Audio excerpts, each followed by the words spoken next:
Hello, everyone, and welcome back to the podcast. I'm Matt, and with me, as always, is Jessy.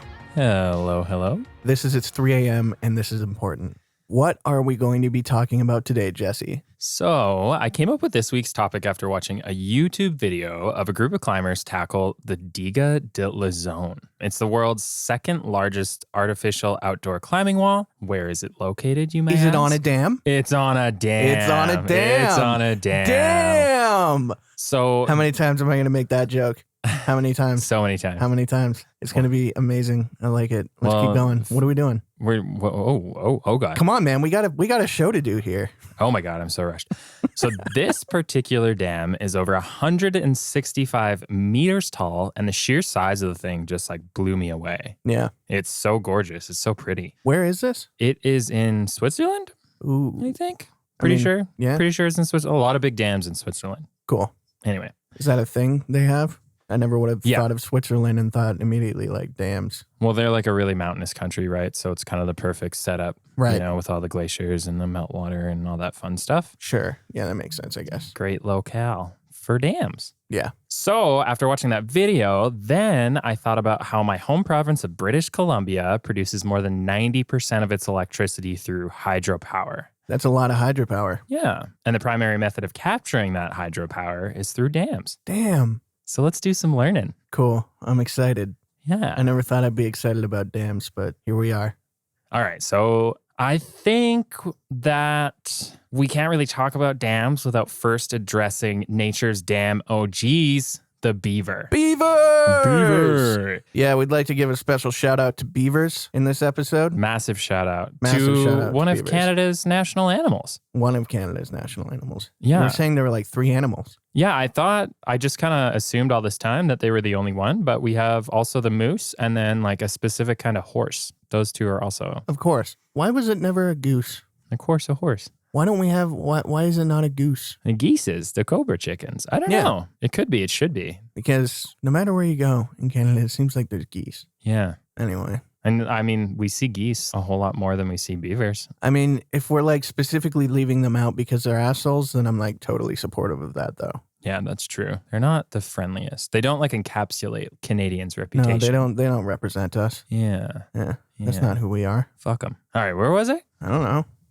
All right, beavers. Yes. Okay. So these little guys are truly nature's engineers. Beavers typically build their dams in ponds or streams as a way to create deeper waters, store food, and avoid predators. Huh. Yeah. They also work together to accomplish this goal. And fun fact for you, I was really excited to tell you this one because Yes. it's crazy. What is it about beavers? The largest beaver dam in the world is actually located in Alberta. Really? Yeah. We Where- have the biggest one? Where we live. Where is it?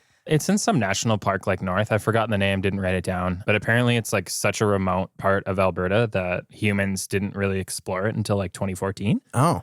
Yeah, I probably should have written down the name of the It's park, but like, that out of the way, huh? yeah, just like Google it, guys, if you're really that curious. World's largest beaver dam. And you will find it.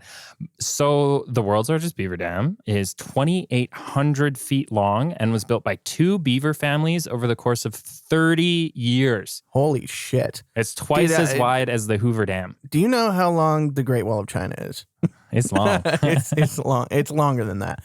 But Yeah, of course it's longer than 2,800 feet.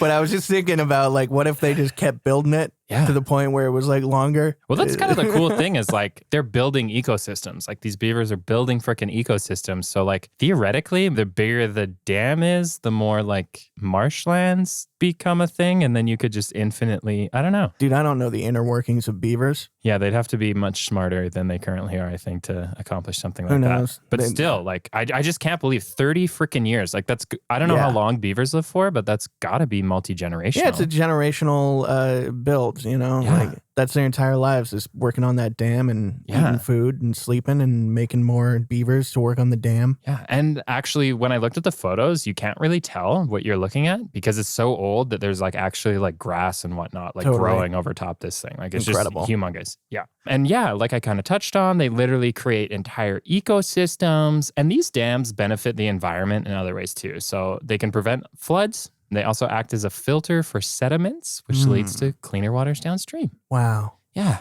Not really beneficial for us. But, you know, I mean, we're not nature. We're just people. Yeah, we're just people. We destroy nature. Yeah, apparently beavers are like really hard to get rid of as well. Yeah. Yeah, there's all sorts of like ways to do it. Stubborn little beasts. Yeah. And probably the most drastic way that I looked at is like basically electrified fences. They like lightly. Oh, that's the worst. Yeah, they give the water like a light charge, and then that I would also assume that gets rid of like every animal. Yeah. But That's so lame. that's one way of doing it. That's so lame. Why are we getting rid of beavers, man? Yeah, yeah. And then, also like I'm just now thinking about the amount of beavers we killed in frontier times for their Sure. pelts and stuff. And that's just The all fur sorts trade. of fucked The up. good old-fashioned fur trade. Yeah. Yeah.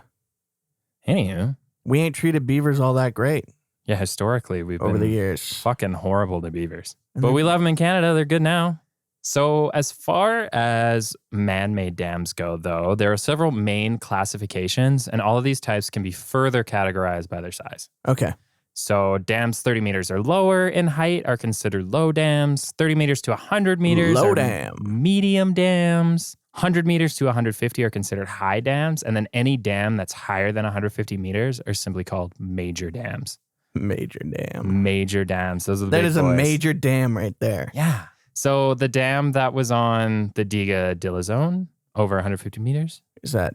that's a major dam. That's a right there. major dam. And seriously, like weirdly, like Google this thing because, like, I don't know, maybe it's just me, but like just the location and the size of this dam, so Yeah. pretty. And they built a climbing wall on it. Yeah, they built a climbing wall. I think it's 5 or 6 pitches long. Like this thing is Whoa. like it's a legitimate thing.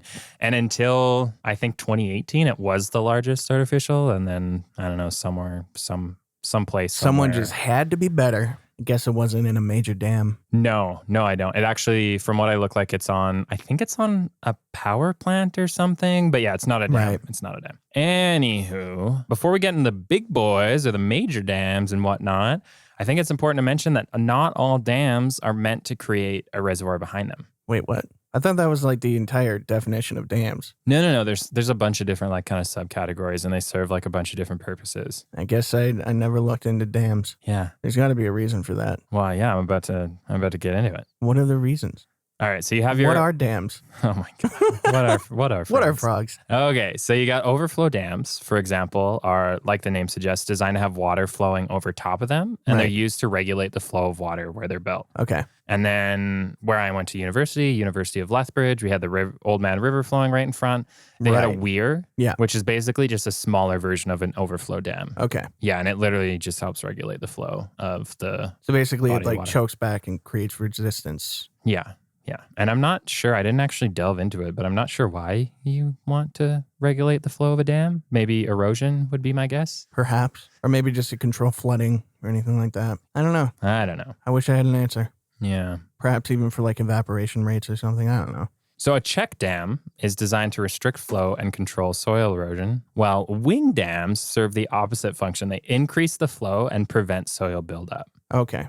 And then finally, we have dry dams, and they don't restrict the flow of water at all, except in the case of flooding. Okay. So they're just preventative. Yeah, preventative measures. measures that just sit there dry until some crazy flood comes along, and then hopefully they do their job properly and Yeah. Hold back that flood. hold back that flood, hold back the river. So now for the classic dams. These next types are all typically have some sort of reservoir behind them and are what we kind of normally think of when we think of dams. Okay. So timber dams were the first example of modern day dams. They were popular at the beginning of the Industrial Revolution and frontier times, primarily because of their ease of construction. Kind of just copying beavers at this point. Yeah, a little bit. Sounds like beavers with extra steps. Yeah. So materials were abundant. Obviously, I mean, trees were kind of everywhere close by, and they were able to be built swiftly. So we never really see them in modern times because they don't last as long, and we just have access to better materials and like methods of construction. They're just outdated. They just didn't have that cool concrete. Yeah. But for a long time, they served a great purpose and they got the job done. And Yeah.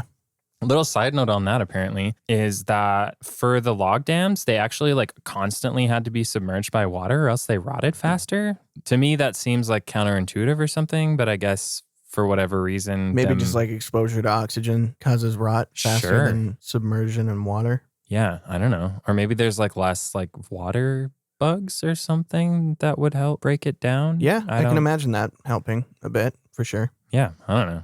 It's weird. Yeah. Interesting. Keep your logs wet if you build a log Yeah. dam. Keep Or a those timber logs wet. Keep them wet. Brought to you by beavers. All right. Where are we going next? So next up, we're looking at embankment dams. And these are dams that are made from compacted earth, and they have two main types. Compacted earth isn't like just dirt Yeah. and like clay and stuff? Yeah. All right, Yeah, cool. we'll get into it a little bit more than that. So yeah, there's rock filled and then there's earth filled. Embankment dams rely on their weight to hold back the force of the water. Okay.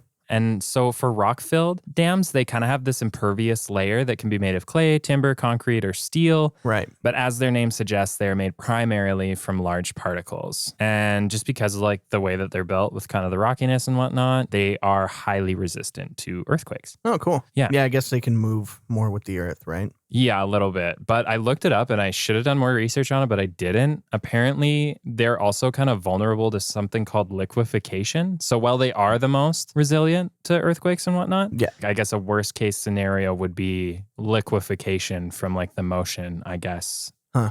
And Just too much vibrational energy and stuff just breaks them up too much, and then they just and then they crumble have to nothingness. They have a failure. But for the most part, yeah, they're the most resilient. Damn, dude. And then on the other side of the coin, we have earth dams. And so earth dams are constructed of compacted earth and feature a watertight core that can be made of several different kinds of materials. So like a really cool example of this are frozen cores found in some high altitude dams. Okay. Where they have like pipes filled with coolant that go through the core, and then they actually create a watertight layer of permafrost around the coolant pipes. Oh, that's kind of cool. Yeah. So just a constant frozen center. Yeah, way to just manipulate nature. Yeah, I just thought that was like really neat. That is pretty neat. How neat is that? It's pretty neat. All right, so after that, we have gravity dams, and they're typically made from cement. So these are usually the biggest dams. And the entire idea behind them is that the downward force of gravity is stronger than the lateral force of the water they hold back. Okay. And a great example of this would be the Hoover Dam. The big boy. The big boy. Probably the most famous dam on the planet. Yeah, isn't there like a think. conspiracy theory about the Hoover Dam? Or wait, no. I mean, it was featured in like Transformers, I think. I don't know which Transformers, but... Yeah, I remember that. Yeah. That's where Megatron is. Yeah. Currently, Megatron That's where resides Megatron is. He's inside. In Hoover Dam right now. Yeah. That's the most interesting dam, I would say. Yeah. And it's got the coolest shit inside of it. Certainly. Yeah. Aliens? Yeah. It's the real Area 51. Yeah. Area 51 is just like a diversion. Diversion from the Hoover Dam. 30 meters thick of concrete, whatever he says. Yeah. I don't know. Aliens can't get in and their signals can't get out. Sure, whatever. Science rules. All right. So what is it about the Hoover Dam that you wanted to go into? Nothing crazy. That was mostly it. Oh, it's just a cool dam? Yeah, I just think it's probably the most famous dam out there. Yeah, I'd probably say that, yeah. I mean, name one other dam other than the Hoover Dam. Name one other dam. Glenmore. That's the reservoir. That's not the name of the dam. Yeah, but there's a dam there. Yeah, but... All right, okay. So after gravity dams, we have arch dams. Arch dam. It sounds like the king dam. You know, like the arch deity or whatever. We like the arch dam. Yeah, they're... the final boss of dams. I think they're the coolest. They're the coolest looking. Yeah, what is an arch dam? Because I don't think I actually know. Well, it's pretty self-explanatory, but yeah, let me get into it a little bit. So arch dams use not only gravity, but their shape as well to hold back the hydrostatic pressure of the water that they're kind of holding back. And the most desirable location for these dams are steep canyons with solid rock, as the canyon walls act as additional supports. Right. So technically, the Hoover Dam is an arch gravity class dam. Oh. So it's like a combination of the two. Cool. All right. Yeah. And originally, I do want to say, I wanted to really go into the engineering of each type, but honestly, it would have taken me way too long to explain. And the amount of $10 words I came across was just like way too much for me. Yeah. Words I've never heard of, and like entire sentences that like didn't even seem like English, and like just like insane. You probably have to be an engineer to like really know what's going on. Yeah, truly. Mad respect for the engineers that build these freaking monsters. Hell yeah, dude. Now let's move on to how they're built. How do you build a dam? How do you build them? For me, the biggest question I had was how the hell are these things built? Because like any sort of structure built in water has always fascinated me because of the obvious difficulties. Sure. You know, like it's just like weird. And I think that obviously adds like a whole nother layer to it. Oh, totally. Yeah. So yeah, let's get into it. So a typical sequence of events for constructing a dam and creating a reservoir is done in 6 steps, usually. Okay. Step number 1 is diverting the river. Right. The way that that's primarily done is by actually creating like a tunnel. Okay. That like diverts it from the natural riverbed and takes it to giving kind of it a place to go for now. And then they'll wait until obviously the riverbed dries out. And that's kind of the most convenient way. If you have like a massive river, if we're talking about really big rivers, they create these structures over like half the river and let like the other half go. But the structures are basically, they like have like 4 posts that drill down into the bed of the river. And then they have like big giant sheets of metal that like come down, kind of like pre-fit walls almost. And that gives them like access to the riverbed. Right. Okay. Yeah, so that would be for like massive, like if you wanted to, for whatever reason, build a dam on like the Amazon River or something, you'd like section it off in certain pieces and like go about it that way. Right. Okay. Just like building bridges on rivers and stuff. Yeah, exactly. A very similar process. Like if you're talking about like a support on a bridge, right? Yeah. Yeah, totally. So step number 2 would be preparing the foundation for the dam. I mean, sure. You gotta have a foundation. Yeah, it's easily the most important part. Yeah. And the way that they do that is they either compact the dirt, but I think the best way, or like definitely the most like sturdy way, is to just blast down through and try to get to bedrock if you can. Sure. And then on top of that, once you do get down below, you have to look for like cracks or inconsistencies, and those have to be filled in. And one of like the biggest issues that I came across while doing my research on this is seepage underneath. Okay. So it has to be like really, really watertight, because if you start to get any water from the reservoir coming up underneath the foundation, then it can literally lift up the whole dam and wash everything away. It's insane. Do you know if they ever account for like fault lines or anything? Yes. Like that must be a really big thing, right? Yeah. I mean, safety is like insane. When I was looking at the BC Hydro stuff, they were talking about like doing studies in the billions of dollars. Yeah. Because, and we'll kind of talk about it a little later on, but when dams fail, it's catastrophic. Like very, very, very rarely. Yeah, they're natural disasters waiting to happen. Yeah, essentially. There's these giant things holding back immense amounts of water. Yeah. They could kill you. And they have in the past. They have. We'll get into it. We will get into it. Oh, yeah. So the third step would be the actual physical building of the dam. So you've diverted the water, you've dealt with that, you've built the foundation, and then actually building the dam. And there's 2 kind of main ways based off the type. So the first would be a concrete dam. Yeah. And essentially, because they're so vast and so like huge, they're built in layers. Right. Okay. That makes sense. Yeah. Usually like 2 to 3 meters at a time. Then they let that layer dry and they just slowly work their way up for the concrete side. Yeah. So the amount of concrete is actually so large when they're building these things that they often build either one or multiple, if the dam's big enough, buildings called a concrete batching plant. Concrete batching plant. Is that where they like make the concrete for the dam? They'll literally build, on site, a freaking factory to build all this concrete. Huh. Because, there's just so much, like with the Hoover Dam, I'm going to quote the Transformers. I don't know if it's actually that thick, but like when you're talking about like 30 feet or 30 meters or whatever it is thick of concrete and potentially hundreds of meters tall, that's an insane amount. Yeah. Yeah. I can't imagine like the amount of concrete trucks that it would take to build a dam. And they do sometimes use concrete trucks to just haul from the concrete batching plant. Right. But then the second way that they kind of do that, and what sounds to me like the most efficient way, is just using a series of conveyors to get it where it needs to go. Yeah. That makes more sense. And then for the embankment dams is kind of the second main way that they'll build if you're building an embankment dam. Again, it's kind of a similar process. They're just building layers upon layers, but with the embankment. Compacted earth and... Yeah.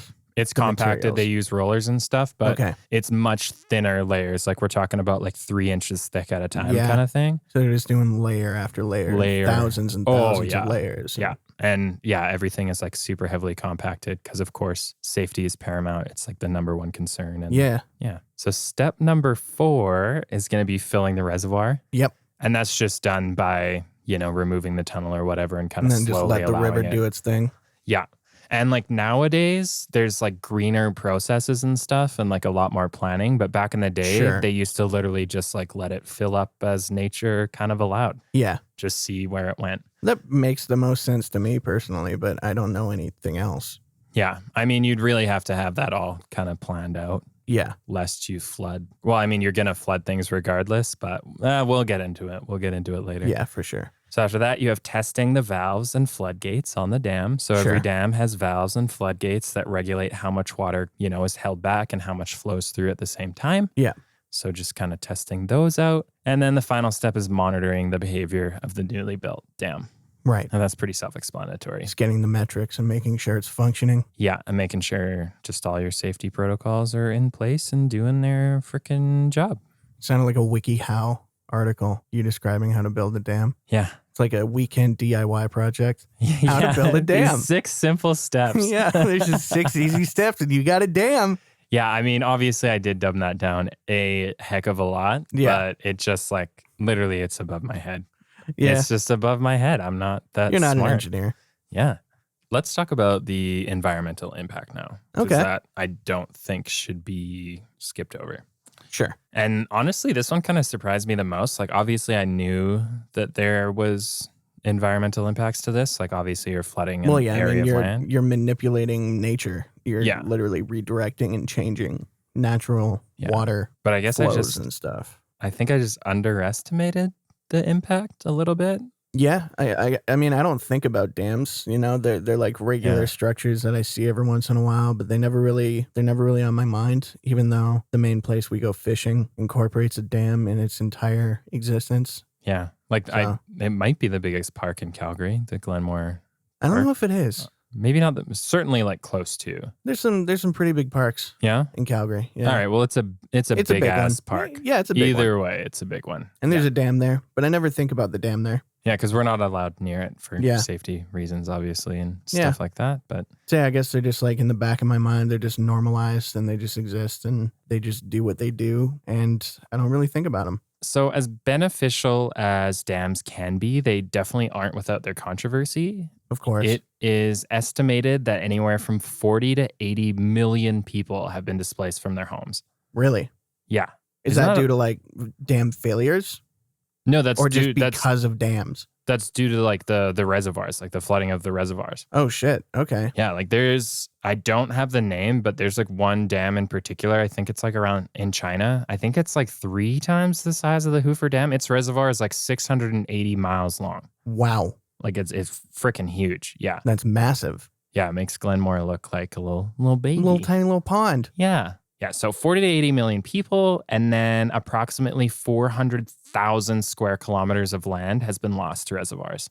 Wow. Yeah, which is just under the size of California. Yeah. To put that in perspective. That's way too much land to be using for anything. Yeah, that's like humongous... I've done a lot of thinking about the amount of land that we just like, as humans on this planet, we've left a lot of land unusable, especially with like nuclear power plants and stuff. When that goes wrong, then that land is unusable for hundreds of years. And then we just have all these dams, I guess, that are taking up an insane amount of space. Mm-hmm. And we're just really good at taking up the 30% land that we have on this planet. Yeah. Really occupy a lot of space. And with desertification, we're losing it all the time. Oh, yeah. And nuclear testing took away a lot of land too. Sure. I don't think Canada has to deal with that. No, but like Russia and stuff. I don't know. And like the States. Yeah, fair enough. You know? Oh, shoot. What? There's like an island in the States. Yes, there is. Is it the Bikini Atoll from... The Bikini Atoll. I think SpongeBob references, right? Bikini Bottom? Bikini Bottom, yeah. Is that the name of it? It's based on the Bikini Atoll or whatever it is, yeah. Crazy. A little side note, I guess. I read something on the internet of like some guy who had like been on boats and stuff that had to watch like nuclear blasts, and they said that he put his hand up over his eyes.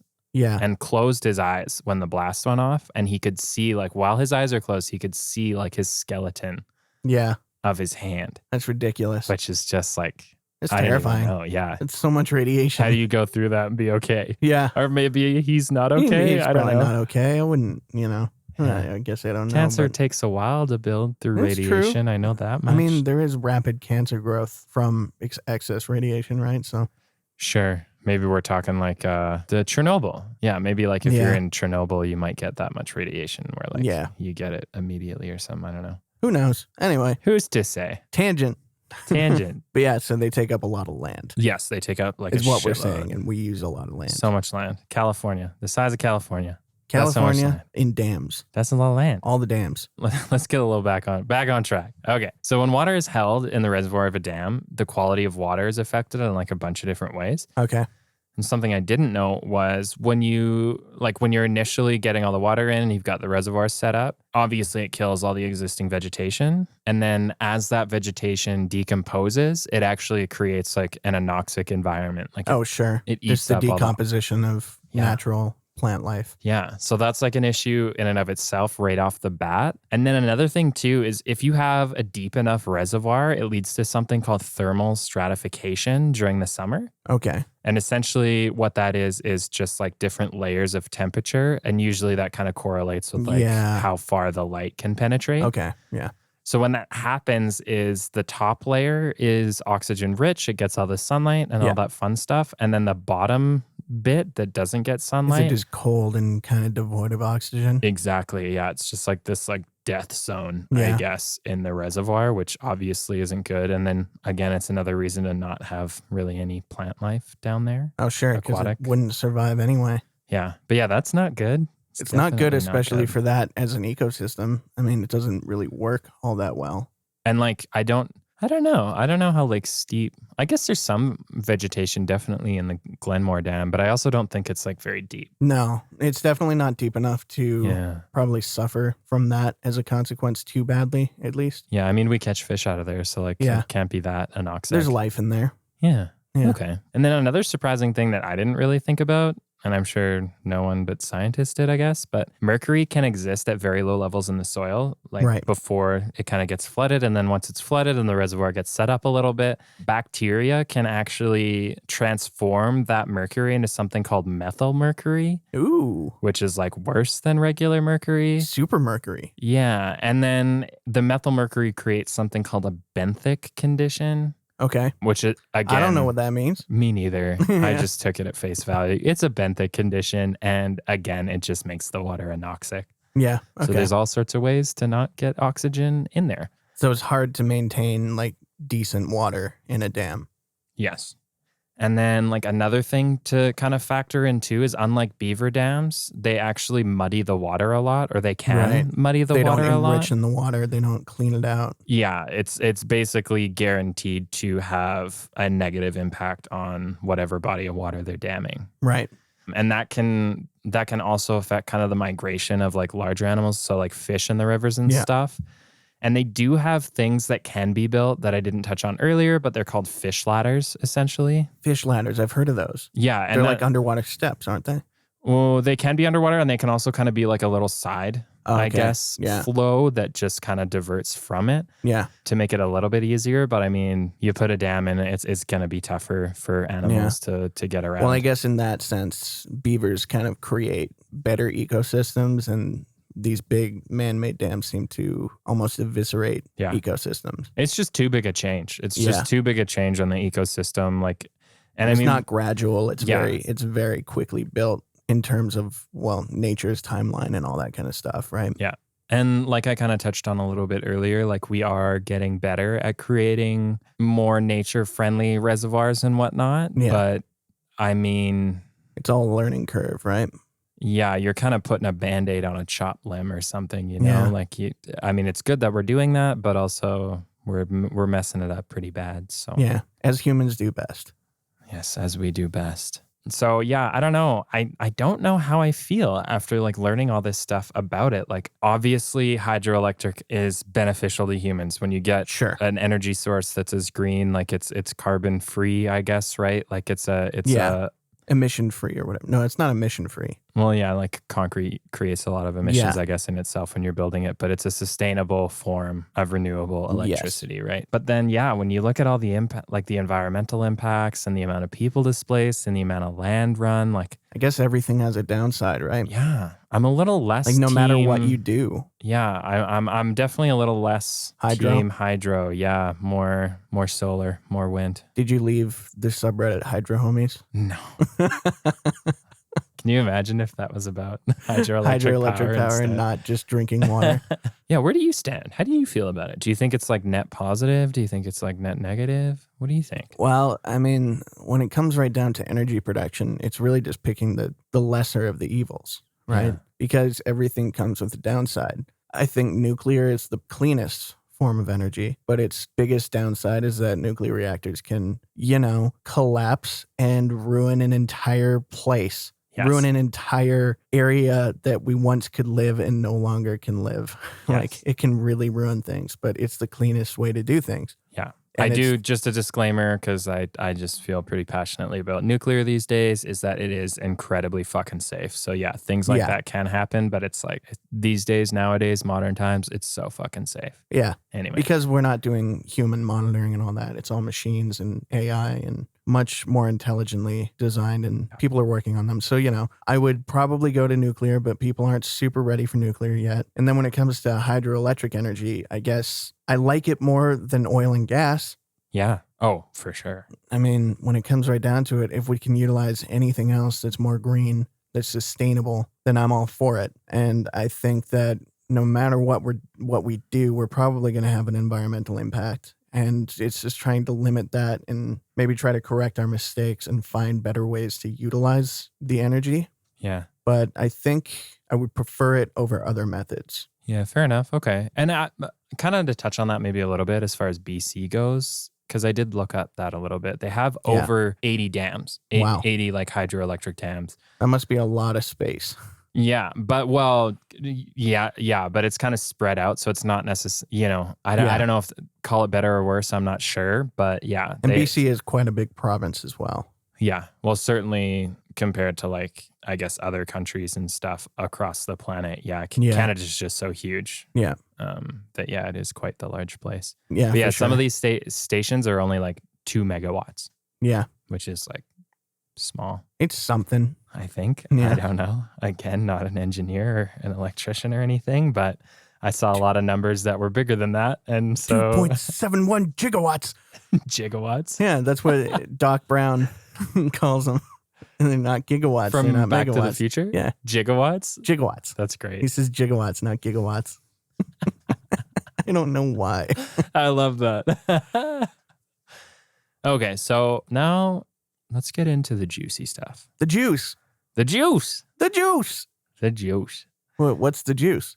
The juice is what happens when dams fail. Boom, boom, What? boom, boom. The catastrophic damage, the carnage, the devastation. The devastation. Station. Okay. I probably shouldn't be joking about this. I think they're actually we're making pretty light. nasty fucking things, aren't they? Yeah, I've only got like 3 of kind of the biggest examples, but yeah, they're absolute tragedies to the point where like the biggest one, I'm surprised we didn't like learn about it in school or something, because like the loss of life is just staggering. Well, I mean, there's probably some good marketing out there that want dams to keep their positive image, right? Yeah, well, I mean, the biggest one, and I will get into it, but it did occur in China in the 70s. Okay. So like, I guess it kind of makes sense. Information was pretty locked down, Yeah. as it pretty much still is. But I'm sure back in the day, like it was a big enough disaster that like it must have, had hard to headlines. hide. World news for sure. Yeah. For sure. All right. So dams are considered installations containing dangerous forces under international humanitarian law. Of course they are. And like I said before, when they fail, it's almost always catastrophic. I mean, think about what an immense amount, like what a flood can do to anything.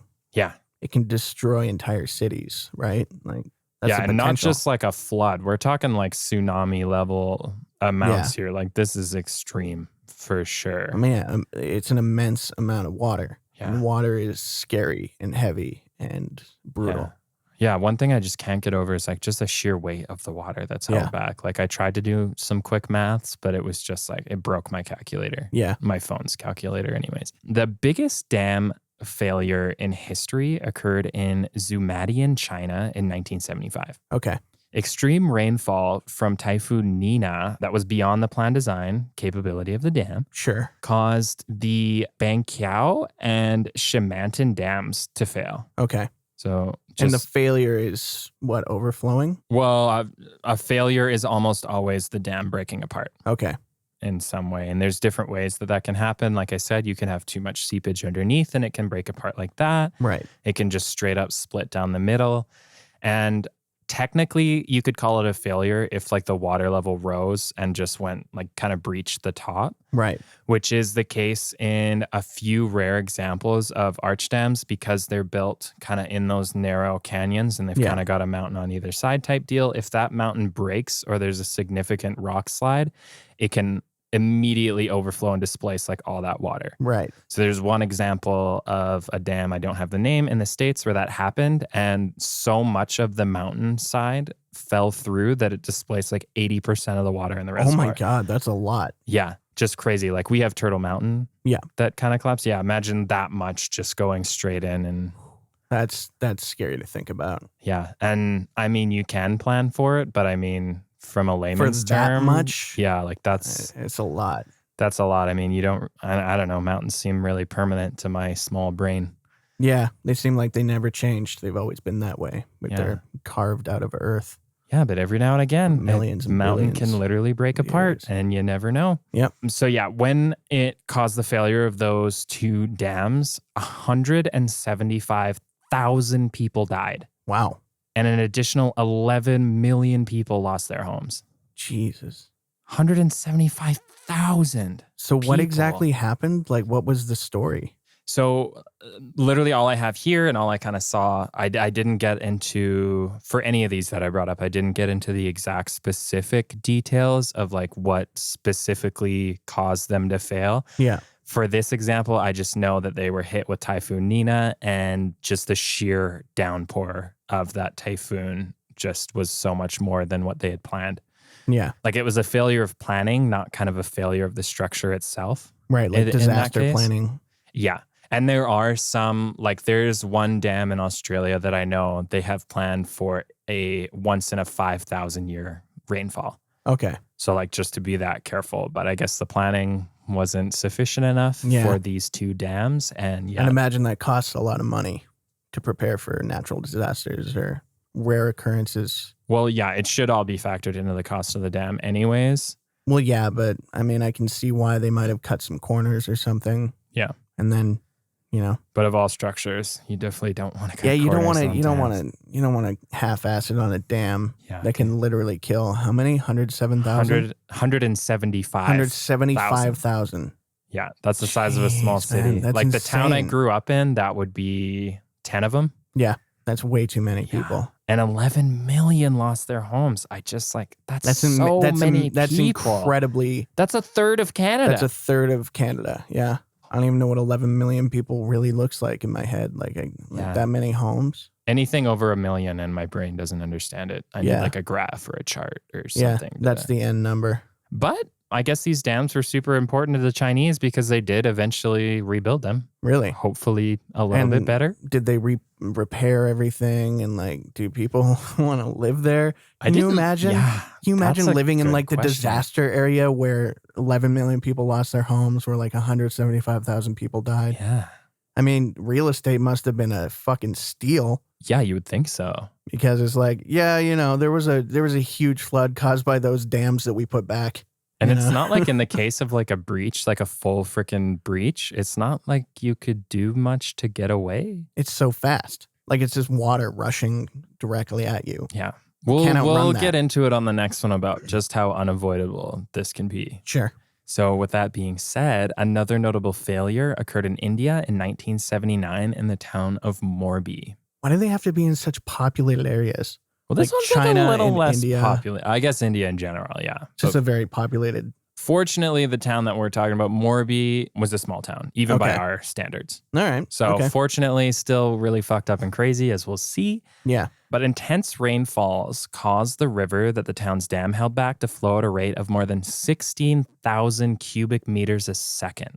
That's a lot. That's more than I can imagine. Yeah. Cubic meters, mind you. Yeah. Like that is so much a second. 16,000. I just can't. I don't even know. So what is that? Well, you just said 160,000? No, I said 16,000 cubic meters a second. 16,000 cubic meters, which would be...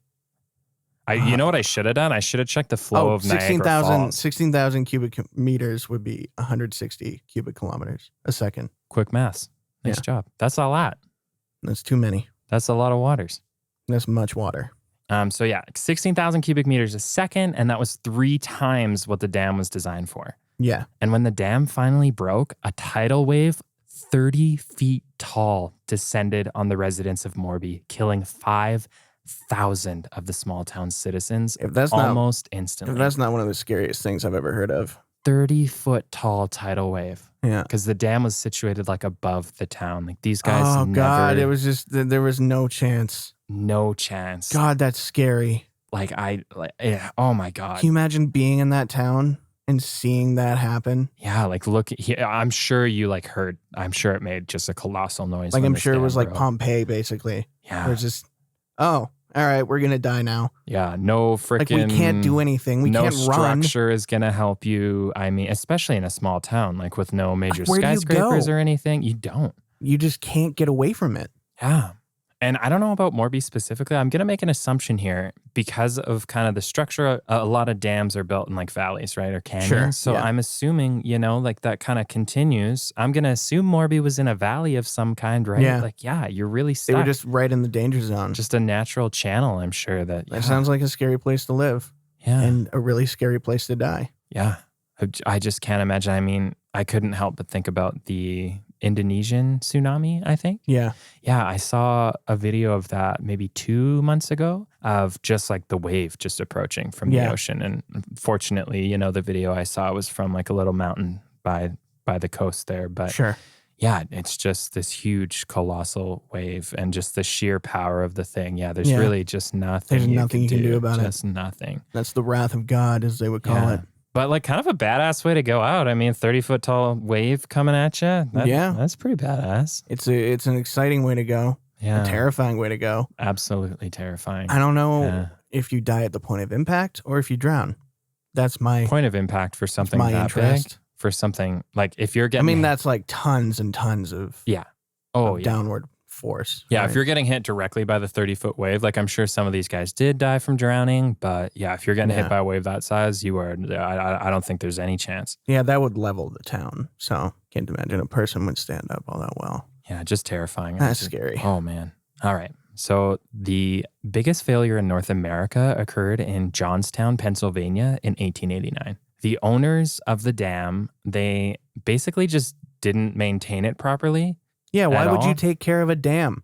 Yeah, super cheap, skeezy, fucked up, evil frickin' owners of this dam didn't maintain it. And when the dam failed, it wiped out 1,600 homes and killed 2,200 people. God damn it. Yeah. And of course, it's the States. So there was an ensuing court battle, and the judge actually ruled in favor of the owners. What? Yeah. And he called it an act of God.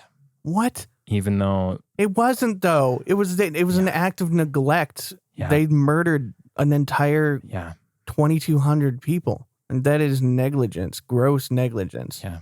But it was the 1800s in America. And I mean, if you own a dam, I'm assuming you're wealthy. You know? Can really pay your way through the, God, I hate that. Yeah. Wow. Just disgusting and horrible and so scary. Yeah. Like, I know it's not as big of a number, but 2,200 people. Let's hope there aren't a lot of negligent dam owners out there. That's like a 9/11 level event. Yeah. Wow. And it just happened because they were just too lazy to just take care of their shit. Yeah. Ugh. And nowadays, we have all sorts of government regulations and shit like that. So, and they're for that specific reason. Yeah. Is that shit used to happen. And it's good that it doesn't happen anymore. I agree. And so those were kind of the three main ones that I wanted to cover. I didn't cover any more, but I do want to say that like when I was looking at the list of kind of the deadliest or the worst dam failures, I mean, there was so many. Like there was at least list? 10 with 1,000 plus. There was, oh my God, dozens in the hundreds of deaths around the planet. Like this happens more than you would imagine. Like, do we just suck at building dams, or are we just not supposed to be building them in the first place? I mean, I think a lot of it is planning, like a lot of the ones, because they kind of had like a little bit of a brief overview on the list that I was kind of looking at. And a lot of it seems like planning. A lot of it seems like earthquakes, because even though you can't prepare for it, I mean, what are you going to do? What are you going to do? You can't really fight tectonic plates. Yeah, that's tough. And I mean, we keep them in mind nowadays, but I can just imagine like a lot of these were in like the 1900s and some in the 1800s and stuff. But, and the science wasn't really wasn't Yeah. really there to back things up or like keep things. And also, we didn't have a way of like recording tectonic movement or anything. Like nowadays, True. there's a zillion Yeah. sensors. We know something's coming. Yeah, the second it starts shifting or Yeah. anything happens, we know it. But back in the day, And we've got like a billion sensors on the San Andreas fault. So yeah, I'm very thankful where we live. yeah, Isn't like I felt one tiny little earthquake in my whole life. And I follow a lot of like celebrities or podcasters or whatever from California. And they like, I feel like they mention it like once a month. Oh yeah, Yeah. another earthquake today. Like that's like there's just too many earthquakes there. fucking terrifying. I would not be able to deal with that. I would have Yeah. so much anxiety about the next earthquake. And what if it's the one? What if Yeah, it's the there's bad one? big one. What if it's the big Yeah. one? Any one of these could be the big one. Yeah. And like, oh gosh, that's a whole nother tangent, but Yeah. those are terrifying and like Yeah. Yellowstone and all the freaking crazy world ending things. Oh, Oh my yeah. goodness. Anyway, so there's one more thing I want to talk about because I thought it was just so badass before we close things out. Cool. Yeah. So a notable case of deliberate dam breaching. Deliberate dam breaching. Yeah, it's Okay. like sabotage Yeah. because that is a thing that's happened in the past. Yeah. So a notable case was done in World War II by the British Royal Air Force dam busters. Dam busters? Yeah, they raided Germany in World War II, and it was codenamed Operation Chastise, in which 6 German dams were selected to be breached in order to impact German infrastructure, manufacturing, and power capabilities. Yeah. What a war move. What Yeah. a power move. What about? Apparently, there's like movies on it based Wow. on this. I don't know. Who thought that shit up? Someone from Johnstown, maybe. Yeah, maybe. I don't know. But yeah, in closing, nowadays, attacks on dams have since been restricted via an amendment to the Geneva Convention.